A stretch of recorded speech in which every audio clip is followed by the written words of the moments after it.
మిథునం వారికి గనక చూసుకున్నట్లయితే ఇక్కడ మీ యొక్క రాశి నుంచి దశమ స్థానంలో గ్రహాల యొక్క కలయిక. అందులో ప్రధానంగా శని కుజులు కలుస్తున్నారు. ఈ యొక్క కుజుడు మే 2వ తేదీ నుంచి, అంటే అంతకంటే ఒక వారం రోజుల ముందు నుంచి దీని ప్రభావం ఉంటుంది యుద్ధం మీద.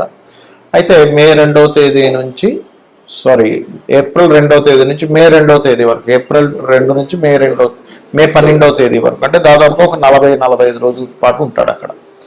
సో ఏప్రిల్ 2 నుంచి మే 12వ తేదీ వరకు ఉండేటువంటి గ్రహాల కలయిక.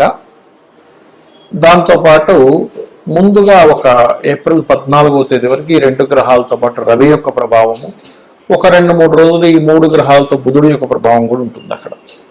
దీనివల్ల షేర్ మార్కెట్లో క్రాష్ అవ్వడం కానివ్వండి, ఇట్లాంటివన్నీ కూడా ఇస్తాడు అక్కడ. ఇవ్వడం కాదు, కంప్లీట్గా ఇస్తాడు. అయితే ఇది కూడా ఒక రకంగా చెప్పాలంటే బుధుడికి శనికి ఉండేటువంటి పరివర్తన కూడా ఒక కొంతకాలం పట్టిస్తాడు అక్కడ.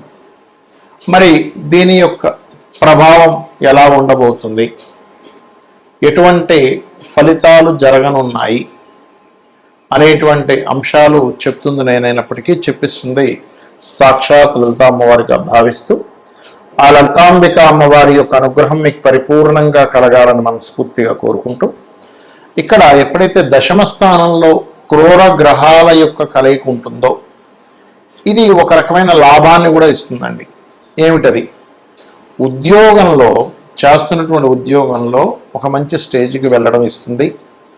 ప్రమోషన్స్ వీటి కోసం ప్రయత్నం చేసినట్లయితే ఉన్నతంగా వెళ్ళడానికి ఆ యొక్క ప్రయత్నం సఫలీకృతం అయ్యేలా చేస్తున్న ఉద్యోగంలోనే కొన్ని రాజకీయాలు మనం చూడండి. కొన్ని ఉద్యోగాల్లో దశమ స్థానంలో ఈ క్రూర గ్రహాల యొక్క కలయిక ఉన్నప్పుడు ఏమవుతుందంటే, ఒక రకంగా చెప్పాలంటే మంచి పేరు ప్రఖ్యాతలు, చాలా బాగా కష్టపడ్డాడు అనేటువంటిది ఇది ఆ యొక్క మంచి పేరుని ఇస్తూ రవి కూడా ఉన్నాడు కాబట్టి అదే ఉద్యోగంలో ఎవరో ఏదో వచ్చి తప్పుగా ప్రచారం చేయడం మూలంగా కలిగేటువంటి కొన్ని దుష్పరిణామాలు.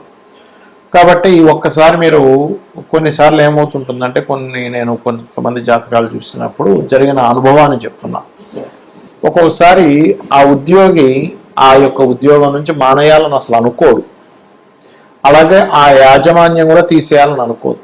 కానీ మధ్యలో ఒక వ్యక్తి ఏం చేస్తాడంటే, యజమాని దగ్గరికి వెళ్ళి ఏమండి అతను ఇంకా ఉద్యోగం చూస్తున్నాడు, నేను ఇందాక మాట్లాడుతుంటే విన్నానని యజమానికి, అదేవిధంగా ఈ ఉద్యోగం చేసే వ్యక్తి దగ్గరికి వచ్చి, నేను ఇందాక మీటింగ్లో సీక్రెట్గా వాళ్ళిద్దరూ మాట్లాడుకుంటూ చూశాను, మిమ్మల్ని ఫైర్ అంటే తీసేద్దామని చూస్తున్నారు, కాబట్టి మీరు కొంచెం ఇంకోటి చూసుకోవడం మంచిది, మీ మంచి కోసం చెప్తున్నానని ఇక్కడ, మీ మంచి కోసం చెప్తున్నాను అక్కడ, అలా చెప్పేసరికి ఇద్దరికీ కూడా తెలియకుండానే ఈయన తీసేసేయాలని వాళ్ళకి, ఇక్కడ మానేయాలని వీళ్ళకి అనిపిస్తుంది. అంటే బుధుడు మీకు ఈ 11వ తేదీ ఏప్రిల్ 11 నుంచి ఇందులో కూడా వెళ్తాడు, మీనరాశిలోకి వెళ్తాడు. మీనరాశిలోకి వెళ్ళేటువంటి బుధుడు నీచపడ్డ బుధుడు కదా, మిస్కమ్యూనికేషన్స్ వల్ల ఉద్యోగాలు దెబ్బతింటాయి. కాబట్టి మీకు ఏదైనా అటువంటిది అనిపిస్తే ఒక్కసారి యాజమాన్యంతో ఒక్కసారి మాట్లాడుకోండి. ఇది చాలా చాలా చాలా ప్రధానమైన అంశం. అది కాకుండా మీకు లగ్న చతుర్థాధిపతి కూడా అవుతాడు కాబట్టి కొన్ని ప్రాపర్టీస్ తీసుకునే సందర్భం కూడా వస్తూ ఉంటుంది. కాబట్టి ఆ తీసుకునేటప్పుడు సరైనటువంటి దస్తావేజులు అవి సరిగ్గా ఉన్నాయా లేవా అవి చూసుకొని తీసుకోండి. ఇక మీరు నిత్యము లలిత అమ్మవారి యొక్క ఆరాధన చేయండి, అన్ని విధాలు బాగుంటుంది. మరి దీని మూలంగా రైతులకు కానివ్వండి, అసలు జాతకమే లేదు, జాతకం లేని వారికి కానివ్వండి, దేశకాల పరిస్థితులు అంటే మైథుని జ్యోతిషం, ముండేన్ ఆస్ట్రాలజీ అంటారు. ముండేన్ ఆస్ట్రాలజీ పరంగా మనకి ప్రపంచవ్యాప్తంగా ఎటువంటి ఫలితాలు జరగనున్నాయి అనేటువంటి అంశం కనుక మనం చూసుకున్నట్లయితే, ఇక్కడ ఎప్పుడు కూడా ఈ సంవత్సరానికి రాజు గురువు అయితే మనకి మంత్రి కుజుడయ్యాడు. గురువు అయినటువంటి రాజు మీనరాశిలో ఉండేటువంటి ఎనర్జీ, అంటే మనకి ఒక గ్రహం ఎప్పుడు కూడా మనకి పరాశర మహర్షి చెప్పినట్టుగా ఆత్మ సంబంధినో ఏచ ఏ నిజదావిన దశాంతర్దశాశ్వేవ దిశంతి స్వదశాఫలం. దశా ఫలితాలు ఇచ్చేటప్పుడు కానీ, లేకపోతే ఒక గ్రహం తన యొక్క ఫలితాలు ఇచ్చేటప్పుడు కానీ తన రాశుల్లో ఏ గ్రహం ఉంది, తనతో పాటు ఏ గ్రహం కలిసింది, తనని ఏ గ్రహాలు చూడబడుతున్నాయి, ఇవన్నీ మనం తీసుకుంటాం. కాబట్టి ఇక్కడ దిస్వభావ రాశుల్లో ఉండేటువంటి గురువు మరొక దిస్వభావ రాశుల్లో ఉండేటువంటి 3 గ్రహాల యొక్క ప్రభావాన్ని పొందుతున్నాడు. కాబట్టి రైతుల విషయం కనుక చూసుకున్నట్లయితే ముఖ్యంగా మామిడి పళ్ళు, అరటి పళ్ళు అమ్మేటువంటి ఎగుమతి దిగుమతి, అప్పుడు మనకి ఎగుమతి చేసేటువంటి కొన్ని ఉంటాయి.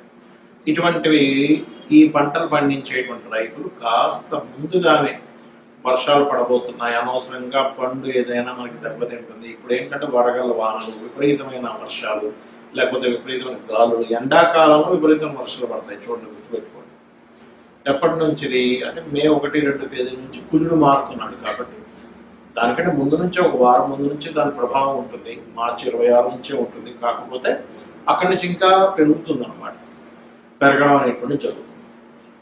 మరి ఈ పసుపు అంటే పచ్చగా ఉండేటువంటివి ఏవైతే ఉంటాయో అందులో అరటి పళ్ళు ఉంటాయి, మామిడి పళ్ళు ఉంటాయి, ఇంకేవైతే పండ్లు ఉంటాయో వాటి మీద దాని ప్రభావం ఉంటుంది చెప్పాలంటే. మరి ఈ యుద్ధ సంబంధించినటువంటి విషయంలో అంటే ఖచ్చితంగా మీరు చూడొచ్చు, ఒక వారం ముందు నుంచి అంటే మే 2 నుంచి కుజుడు మారుతున్నాడు అంటే దాదాపుగా మార్చి 26వ తేదీ నుంచే ఈ యుద్ధ సంబంధించినటువంటి విషయంలో తీవ్రత బాగా పెరుగుతుంది. ఇవన్నీ అసలు మనం ఎందుకు చెప్పుకుంటున్నాం, ఎక్కడో జరిగే యుద్ధం గురించి మనకెందుకు అంటే, ఎక్కడో యుద్ధం జరుగుతూ ఉందంటే ప్రతి దేశంలో ప్రతి ఒక్కరికి ఏదో రూపంలో వాళ్ళకి దాని యొక్క ప్రభావం పడుతూ ఉంటుంది. అంటే ఏమిటి, ఇప్పుడు మనకి వంట చమురు ఏవైతే గ్యాస్ ఉందో దాని మీద ప్రభావం, పెట్రోల్ డీజిల్స్ మీద ప్రభావం, లేకపోతే ఆయా దేశాల్లో కొంతమంది మన భారతీయులు ఉంటారు. ఆ భారతీయులు అక్కడ ఉంటే ఒకవేళ కొంచెం సరిహద్దు ప్రాంతాల్లో ఉంటే కొంచెం లోపలిగా వెళ్ళి ఉండడం. ఇక్కడ ఏంటంటే యుద్ధం ఎప్పుడూ కూడా పెరగకూడదు, మనందరం అదే కోరుకోవాలి. కానీ గ్రహస్థితులు ఏం చెప్తున్నాయి మనకి, పోయిన సంవత్సరం లాగే ఈ సంవత్సరం కూడా గురువు 3 రాసులు మారుతున్నాడు. పోయిన సంవత్సరం చూడండి, మనకి పరాభవనామ సంవత్సరానికి ముందు మనకి ఏదైతే సంవత్సరం ఉందో విశ్వవసునామ సంవత్సరంలో కూడా మనకి గురువు వృషభ రాశిలో ఉండేటువంటి గురువు మిథునం నుంచి కర్కాటకంలోకి వెళ్ళాడు. అందుకే చూడండి, పరాభవం రాకముందే యుద్ధాలు ప్రారంభమయ్యాయి. దానికి సంబంధించినటువంటి చాలా చాలా చాలా ఇబ్బందులు చూసాం మనం.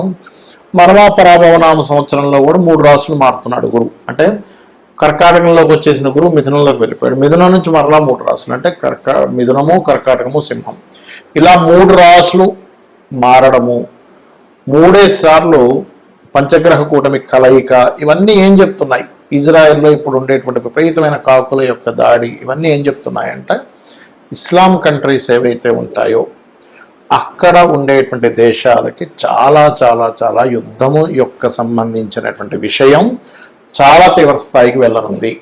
కాబట్టి ఇక్కడ ఏంటి, సామాన్య ప్రజలు, అది అక్కడ ముస్లిమ్స్ అయినా ఎవరైనా కానీ, ఇప్పుడు యుద్ధంలో పాల్గొనేటువంటి వాడికి మాత్రమే ఇబ్బంది ఉండేది ఒకప్పుడు. ఇప్పుడు అలాగా సామాన్య ప్రజల మీద పడుతుంది. కాబట్టి సామాన్య ప్రజలు అక్కడ ఉండేటువంటి వారు వీలైనంత మటుకు కాస్త అక్కడ ఏదైనా బంకర్లు అవి ఉంటే వాటిల్లో కాస్త ఉండడము, ఇటువంటివన్నీ చేయాలి. ఎందుకంటే ఇక్కడ ఈ 3 గ్రహాల యొక్క కలయిక అనేకమైనటువంటి దేశాలను ఇన్వాల్వ్ అయ్యేలా చేస్తుంది. అంటే వారు కూడా మేము కూడా యుద్ధంలోకి వస్తామనేటువంటి ప్రభావాన్ని పెంచుతూ ఉంటుంది. కాబట్టి ఈ విషయంలో అతి ముఖ్యంగా జాగ్రత్తగా ఉండాలి. మరి దీనికి ఏమిటి, ఇప్పుడు ఇందాక నేను మీకు ఒకటి విషయం చెప్పాను, ఏమన్నా మరి జాతకం లేని వాళ్ళు ఏం చూసుకోవాలి. ఈ 3 గ్రహాలు సహజ 12వ స్థానంలో ఉన్నది కాబట్టి ఖర్చులు, మదుపు పెట్టేటువంటి విషయాలు, వివాహ జీవితం మీద ఈ 3 మీద జాగ్రత్తగా ఉండాలి. మరి ఎప్పుడైతే ఈ రవి కలుస్తున్నాడో ఈ శనికుజ మధ్యని, కొలెస్ట్రాల్ ఫుడ్ ఎక్కువగా తీసుకోకూడదు, గుర్తుపెట్టుకోండి. ఎందుకంటే సన్ అనేటువంటి గ్రహం ఏదైతే ఉందో అది గుండెకి సంబంధించి కొలెస్ట్రాల్ ఎక్కువ తీసుకునేటువంటివి జాగ్రత్త పడాలి. అదేవిధంగా రవి రాజులకి కారకుడు. రాజు అంటే ఇప్పుడు ఉండేటువంటి పరిభాషల్లో చూసుకున్నట్లయితే సీఎంలు, పిఎంలు, రాజకీయ నాయకులకి కూడా ఇది వర్తిస్తుంది. ప్రెసిడెంట్లు, రకరకాల దేశాల్లో ఇప్పుడు చైనా లాంటి దేశం ఉంది, లేకపోతే కొన్ని దేశాల్లో ఏంటంటే ఇంకా వాళ్ళ మళ్ళీ అందులో అక్కడ ఓట్లు వేయడం, జనాల ఒకరిని గెలిపించడం, ఇట్లాంటివి ఏమి ఉండవు. కాబట్టి దేశ నాయకులకి చాలా పెద్ద ముప్పు. ఎందుకంటే నాయకుడికి రాజుకి కారకుడైనటువంటి రవి ఎప్పుడైతే శని కుజ గ్రహాలతో మీనరాశిలో కలిసి ఉన్నాడో ఇది దేశ నాయకులకు ముప్పునిస్తుంది. ఇంకోటి ఏంటి, ఈ గురువు అతిచారంలో సింహరాశి వైపు వెళ్ళిపోతాడు. కాబట్టి ఇక్కడ ఏంటి, 3 రాసులు జలము, అగ్ని, వాయువు, ఈ మూడిటిని కలుషితం చేసేటువంటిది. ఇప్పుడు ఒక యుద్ధం వచ్చింది అనుకోండి, వాయువు కలుషితం అవుతుంది. నావీ సంబంధంలో యుద్ధాలు వచ్చాయి, జలం కలుషితాలు అవుతాయి, జల సంబంధించినటువంటి ప్రళయాలు వస్తాయి, టోర్నడోలు, అదేవిధంగా అగ్ని సంబంధించినవి. అందుకని ఏంటంటే మీ యొక్క ఇష్టదైవం ఎవరైనా సరే, మీ ఇష్టదైవం ఎవరైతే ఉంటారో వారిని మనస్ఫూర్తిగా ఆ యొక్క పరమాత్మ మిమ్మల్ని ఎటువంటి ఇబ్బంది కలగనివ్వకుండా ఆయన పూర్తిగా కాపాడుతాడనేటువంటి విశ్వాసంతో మీరు మీ నిత్య దేవత ఆరాధన చేయండి. ఇందాక నేను చెప్పినటువంటి పరిహారాలు చేయండి. ఇక్కడ ప్రపంచం ఏ దేశాలు వాళ్ళ యొక్క ఈగోలతో వాళ్ళు అనుకునేటువంటి దీంతో గొడవలు పడుతున్నప్పటికీ సామాన్య ప్రజలకి ఏమీ కలగకూడదు అనేటువంటి సదుద్దేశంతో ఈ యొక్క విషయం చెప్తున్నాను నేను మీకు. శ్రీమాత్రే నమః.